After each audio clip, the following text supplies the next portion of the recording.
As the main leader, it's hard to say, yes, this person who's so good on my team, who's the star of the things that I'm giving them, who gets the work done, who comes in day out, now all of a sudden they're stuck in that position, because why would I, as a leader, take somebody out of a position where they're doing 2 or 3 people's jobs and then have to replace them?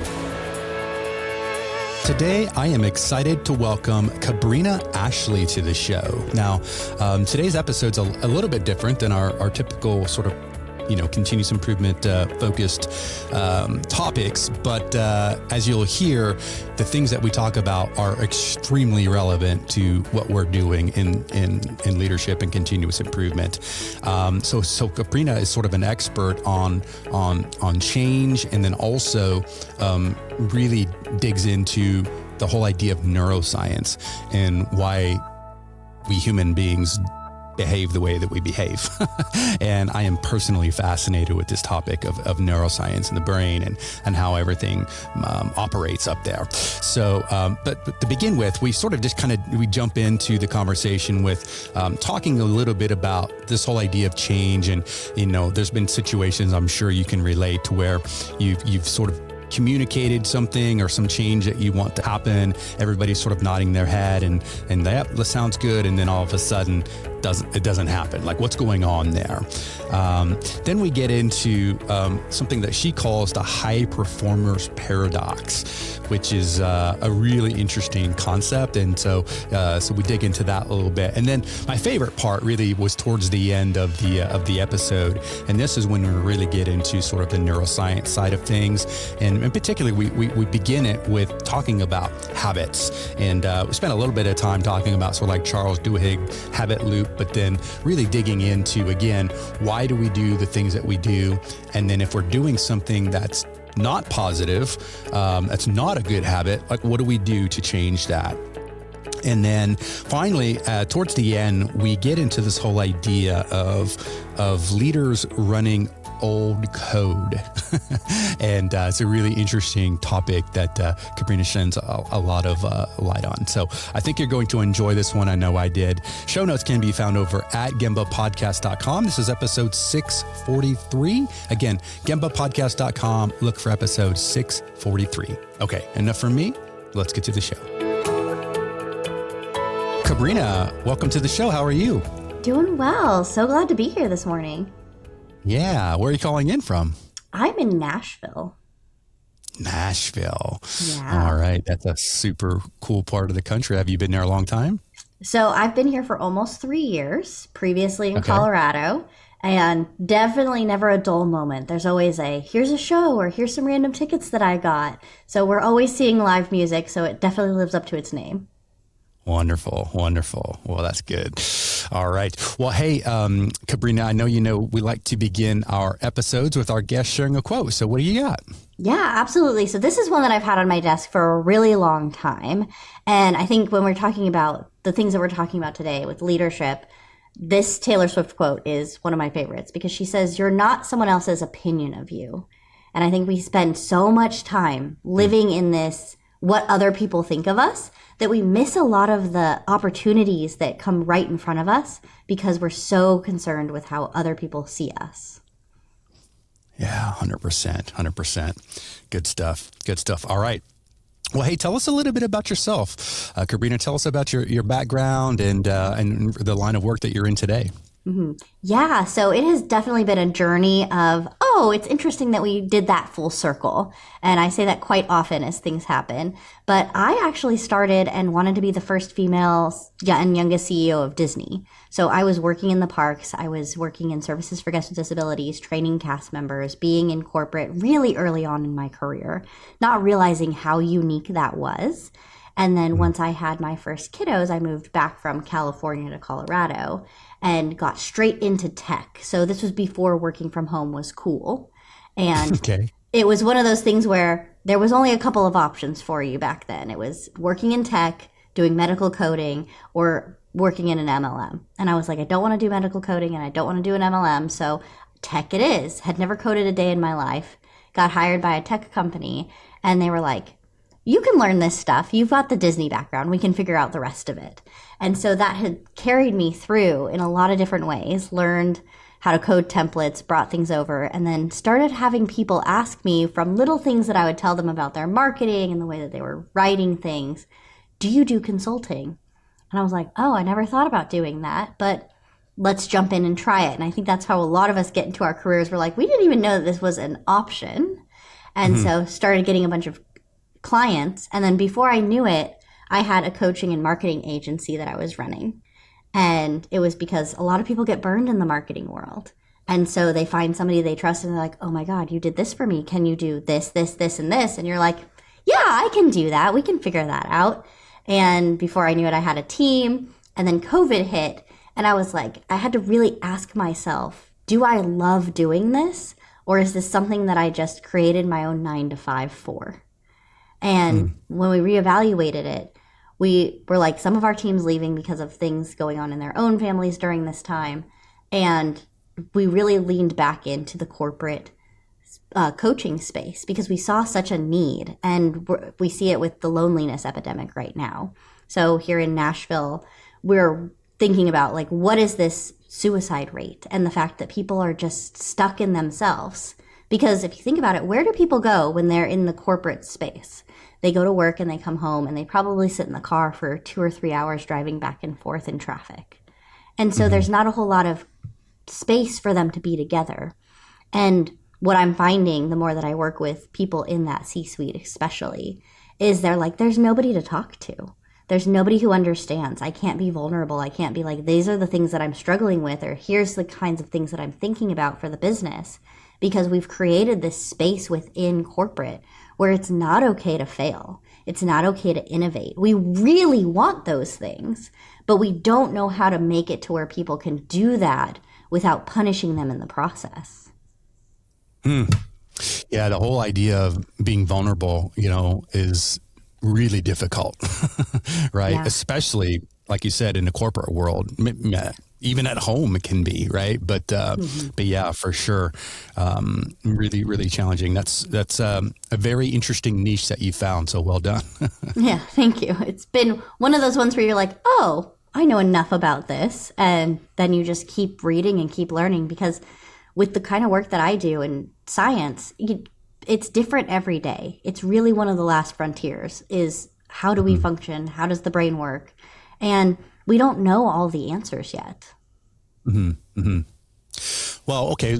I'm fascinated, as we were talking before we hit record, I'm fascinated with the whole idea of the brain and neuroscience and just really the intersection of with business, but also just life in general, right? Because we're,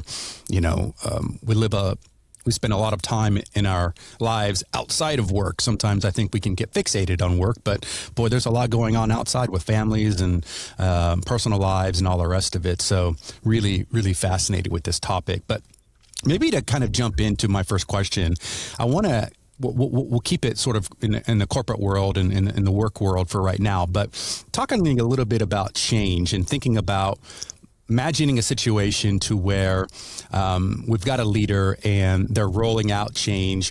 Everybody nods, everybody's agreeing, everybody's shaking their heads, and everything's good. Maybe something doesn't work, and it's for whatever reason things aren't clicking. Like, what's going on in those situations to where the leader thought things were working and thought things were understood, but maybe they weren't? Yeah, absolutely. So there are a couple things that are happening here. There's inertia, because whether people are moving or not, most people that I talk to about inertia are like, inertia is when people are standing still and then we impose change on them. But most of the time, especially in the work world, we're having people that are moving in one direction and now we're asking them to move in a different direction. And it's very difficult for people to do that. So 1, we're having the inertia piece. 2, we're also having the change and what did I actually hear you say? So for anybody who's listening who has kids, we know that we'll say one thing and then they'll go do another and you're like, where did you get that? Where did that come from? And adults are the same way. They're going to hear the parts that make sense to them. Or we're seeing a lot of this piece within communication between different generations. So if I say something as a boomer to a millennial or a Gen Z, what are they taking out of that? Because the words mean different things. So making sure that we're coming to this is what this means. Do you understand? And really doing active listening in this so that when there's little things that are not exactly right, it's like saying and versus but in a sentence. Mm-hmm. It doesn't seem like a big deal in that moment.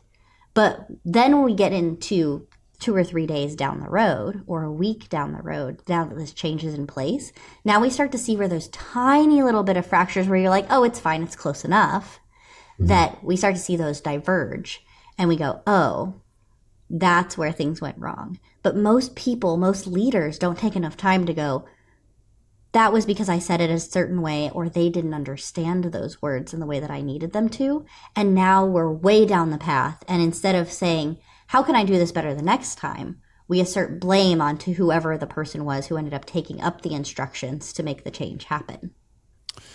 Yeah. The next direction I want to go is something that I know you call the high performers paradox. And this is when perhaps we've got people in the organization that, we're leaning on them the most, we're asking the most of them. But sometimes, unfortunately, they're the ones that are quietly disengaging. And so I'm wondering if you could talk a little bit about this. Like, what is that? What is that? And why is it happening? And really, most importantly, what can we be doing differently to ensure that doesn't happen? Mm-hmm. Well, when you're the main leader on a team, being very cognizant of the people that you keep asking to do more, because those people at first are going to take on those responsibilities.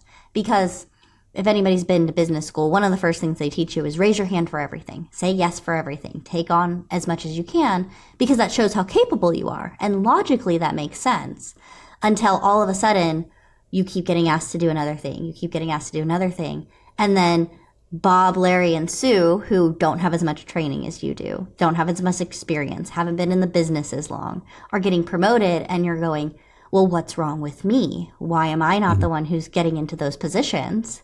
And then you realize that as the main leader, it's hard to say, yes, this person who's so good on my team, who's the star of the things that I'm giving them, who gets the work done, who comes in and day out, now all of a sudden, they're stuck in that position. Because why would I, as a leader, take somebody out of a position where they're doing 2 or 3 people's jobs and then have to replace them and then train that next set of people up?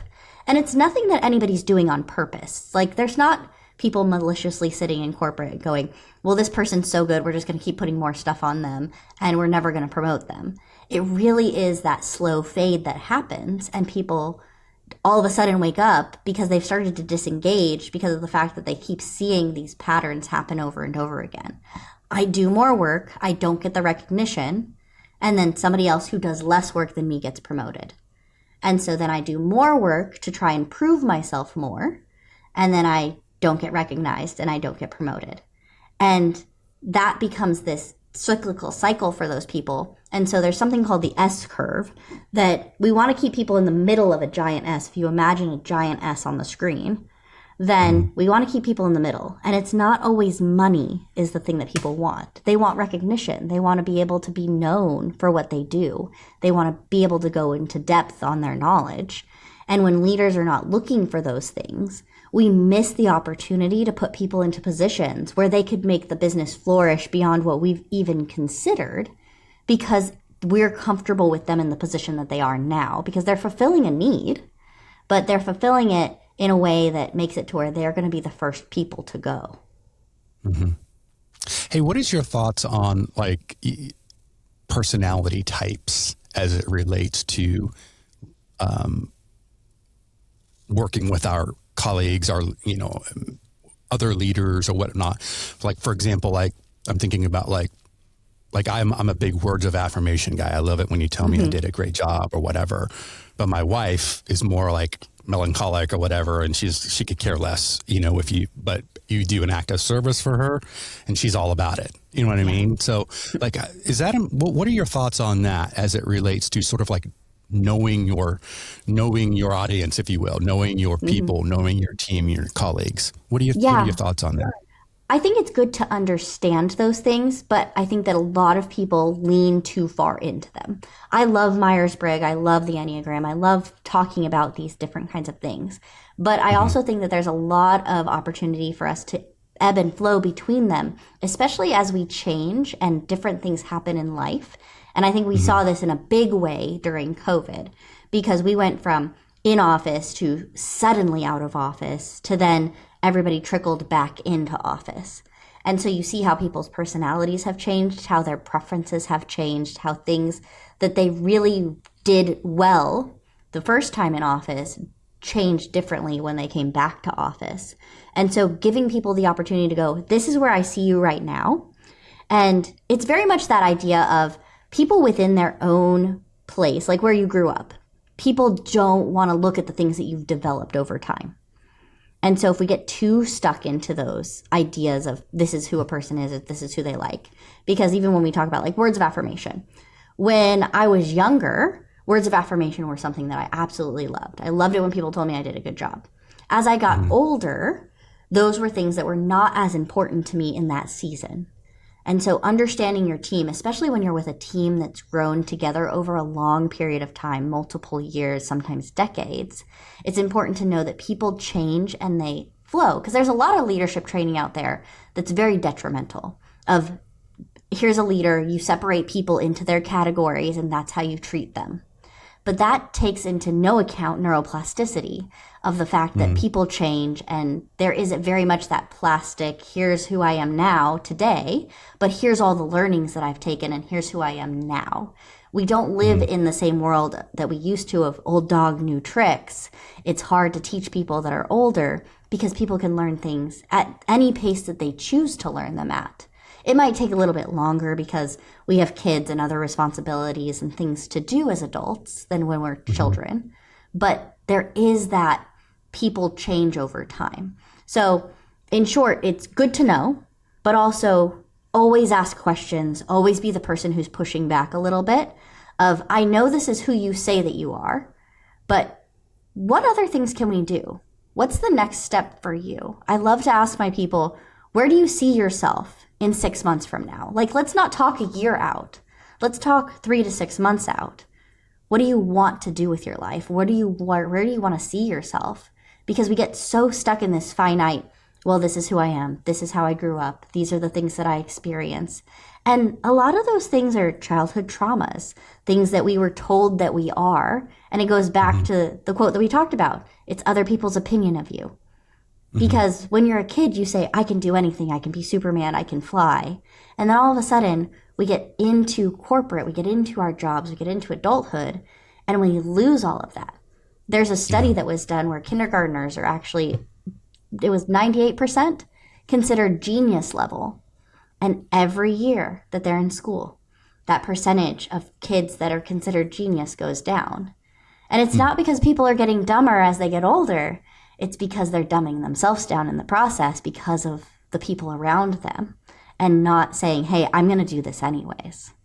So how do we prevent that? Like, that's scary, right? Thinking about our children, or I mean, I have children, you have children, you know, we want them to flourish or whatever. So is it like bad parenting or like what's going on here? The society in general is not behaving correctly. Like, if you had a magic wand and you could change the world, what would you do? I would make people ask more questions.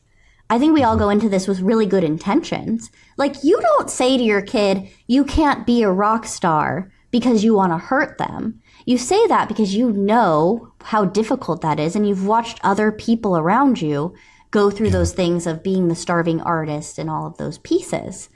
But who are we to tell somebody that they can't do something? Who am I? It's so wild that you just said that. So I mentioned this on the podcast before, but you may not know, but my son, Ryan, he's a musician, and he basically started self-taught and started playing guitar and singing and grabbed his iPhone and made a TikTok video. Love that. A few years ago. And fast forward today, he signed with a record label, and you can look, it goes by Ryan Price. His middle name's Price, so it rolls off the tongue better than Pereira, apparently. So his music name's Ryan Price. And, he just moved to Austin and to be closer to that music scene and all the rest of it. And my wife and I, we didn't ever, I would say, discourage him from it. Although, to your point, we were kind of like, well, that's going to be a tough road. We did it. I mean, I'll admit it, but I don't think that we tried to squash his dream, but it was kind of like, hey, stay in school. And, like he didn't go the college route like his siblings and all the rest of it, but he's doing great. Right. Mm-hmm. But it's so interesting that you said that, because it is so easy to worry, about your kids and, I went to college and I got the business and all the rest of it. So be like me, kind of thing. And well, no, he's going to be like Ryan. Right. But, boy, it's scary and it's difficult to do that especially with your children. Right. Yeah. Well, when my kids were really little, I had a mentor and he was just kind of talking off the cuff. And he said something that hit me he started in YouTube. When YouTube was very, very new, doing video editing for like real estate agents and things like that. And he was like, I could never answer the question when I was a kid, what I wanted to be when I grew up. And I realized later on in life that because of the fact that what I wanted to be when I grew up didn't exist when I was a kid. Mm. And you look at where the world is, where AI is, everybody's freaking out about technology. But there's jobs that we don't even know are going to exist in the next 6 months, 2 years, 5 years from now that our kids could easily be doing. And so if I'm the one who's like, yeah, don't go do that, don't do this, then I'm holding my kids back. I'm holding people that I'm working with back. I'm holding people that I'm leading back from being something that could be the next Steve Jobs, that could be the next physicist, the next whatever it is. Yeah. Yeah. Oh, good stuff. Good stuff. All right, let's get back into the brain. So we've been dancing around all over the place, but I want to talk about, next question is really about, many folks listening right now we live in this continuous improvement world. And so when we think about continuous improvement, a lot of it depends on habit change. And it's a topic that we've talked a lot about on this podcast over the years. But what I want to do, especially with your specialty and your expertise, talk a little bit about what's going on inside of our brain as it looks when we're learning something or some new skill or some new standard is being developed. But unfortunately, sometimes these improvements or whatever they might be, they don't always stick, right? So like what's going on in this whole process and what are we doing sometimes wrong? Yeah. So a lot of times this starts with, how do I view learning? And having trained in corporate for many, many years, most people come into a training and they go, I just have to get this checked off my list. There is no, I'm going to retain this. It's, okay, I have to go to this for 4 hours today. And then let me think about all the things that I'm doing for the rest of the week, all the things that I have to do in the last 4 hours of the day, how this is going to make it to where I have overtime. So we've already lost the people. So when I have some clients that I still do speaker coaching with, and there's two voices in our heads. There's the voice that I'm hearing right now, and then there's the voice that people have in the back of their mind while you're talking. So this could be, let me think about the grocery list that I have to do. I might be driving to work while I'm listening to this, and now I need to make a left turn versus a right turn because there's a lane closed. And so there's always this extra conversation happening. And when we understand that as leaders, as trainers, as people trying to get information into a brain, now I know that I need to be, one, more entertaining. So edutainment is one of my most favorite words that has come out in the last several years because people want to be entertained.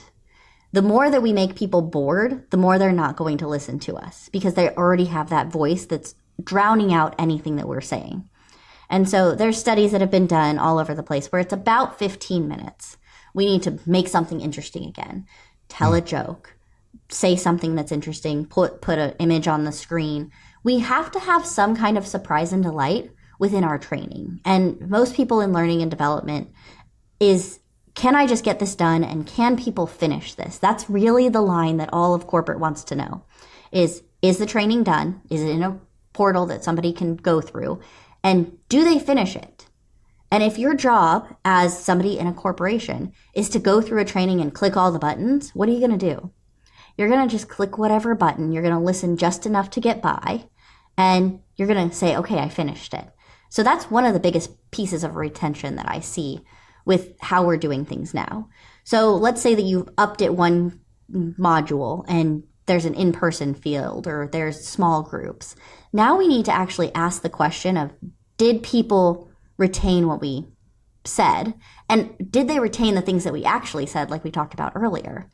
Is the same message coming across?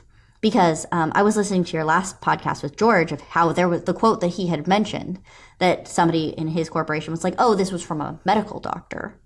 And this is the reason. And so it wasn't because he needed to tone down. It was because of the fact that of something completely different. But he heard it one way and the meaning wasn't there. And so that's another reason that we don't retain, because what if it doesn't fit with our worldview, with the things that we think? Or it makes us to where there's something that makes it feel like we're going to lose our job. We see this a lot with the AI pieces. There's companies that really genuinely want to teach their people and upskill their people with AI. But we've seen other things like with Meta, where they're like, we're going to train these people using you. We're going to train the AI and then we're going to let you go. That everybody across the board is going, I don't want to learn AI because that's scary. And if I learn this, now I'm going to lose my job. But the juxtaposition of that, if you don't learn it, you're also going to lose your job. So there isn't a win-win here. But if the more that we try and upskill ourselves, that means that we have more opportunity the next place we go. Whether that job at the moment lets us go or not, because there's no way for us to say what the intentions are at every corporation at any given moment. Yeah. Something that I've heard you talk about is you've mentioned about leaders running old code, kind of like computer code. Like, what is that? What does that mean? And I assume that it's not a positive thing. Right? Yeah. So if you think about how I like to explain this to people is, if you've ever had a digital camera, you have the card that goes into it. And I can delete all of the pictures off of that card. But those pictures are still there in almost a phantom way until I write over them. Your brain works the exact same way. So let's say that you've done the habit. You're eating healthy, you're going to the gym, all of these things.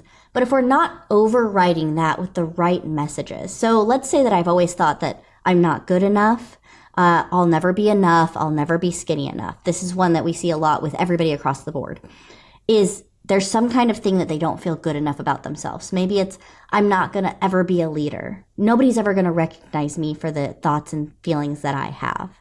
And so we keep, even when we're in that space where everything looks good and we're doing the right things on the outside, that message on the inside is still saying the same thing. So we've got those phantom photos over and over and over again because I haven't rewritten over them. So now we have to start doing things as soft as it sounds. Positive self-talk will take you farther than any of these other things that we've talked about, or that the space in general of improvement talks about. Because of the fact that if I'm telling myself one thing and doing another thing, we have that cognitive dissonance. And the brain will always win because it's over and over and over and over again every day, subconsciously telling you that you're not good enough. You're never going to make it. You're never going to be skinny enough. You're never going to be the person who is in a leadership position. People are never going to respect you. And now we have to go backwards and not just do positive self-talk, but now we also have to go, where the heck did that come from? Who said that to me? Who was that figure before I turned 25 and my brain was completely solidified? Who was that person who told me that? Was it a parent? Was it a teacher? And figuring out who that person was and being able to go, okay, that was not my voice. And so one of the things that I challenge people with is thinking about, is that you saying that to you? Or is it somebody else's voice in your head? Because most of the time people will tell me, no, it doesn't sound like me. It doesn't sound like that voice that I say in my head when I'm talking to myself. It's somebody else outside of me. And so figuring out who that is, because what happens is that we have synapses. And so normally there's a gap in between. And so the more that thought and feeling, so there's a thought that I'm not good enough, what feeling does that come up with for me? Those braid together in our brain. And the more that it happens over and over again, now that synapsis becomes glued together, which makes it harder to get rid of. That's why people go back to bad habits. It's not because they don't have the willpower or they're not good enough or because they just can't do it. It's because it's already programmed and we're running that old code over and over again. And so that determination can only last so long before we burn out and get exhausted. So now we have to do that positive self-talk to break those and then see more and more of those good self-talk come in. And so if you can imagine you've walked in the same grass space for the last 2 years, but you want to grow that grass back. It's going to take time and effort to grow that grass back. And now we have to make a whole nother route in the grass to put it in a different spot. And that's really what we're doing from a structural level in the brain. What are your thoughts on the work of Power of Habit? Charles Duhigg. Are you familiar with his work at all? I haven't actually read his book.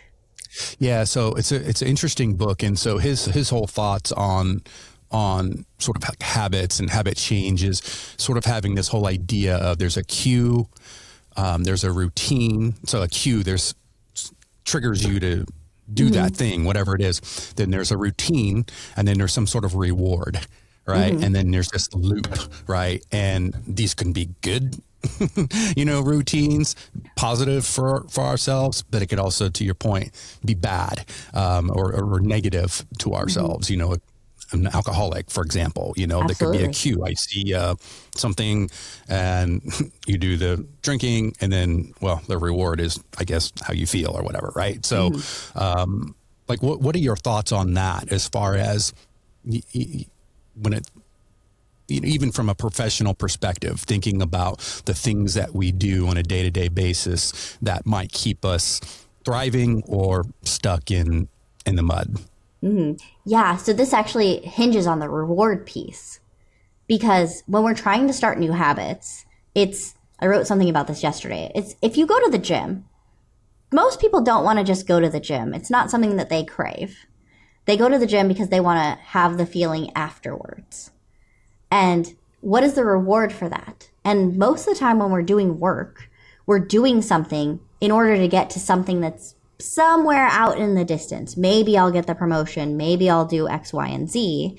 And we don't actually reward ourselves in the moment. So those things don't stick very long because we need that little dopamine hit of, oh, okay. Maybe it's for some people, like when you're teaching a kid to potty train, you give them an M&M, for example, or a tiny little car every time that they go to the bathroom while they're potty training.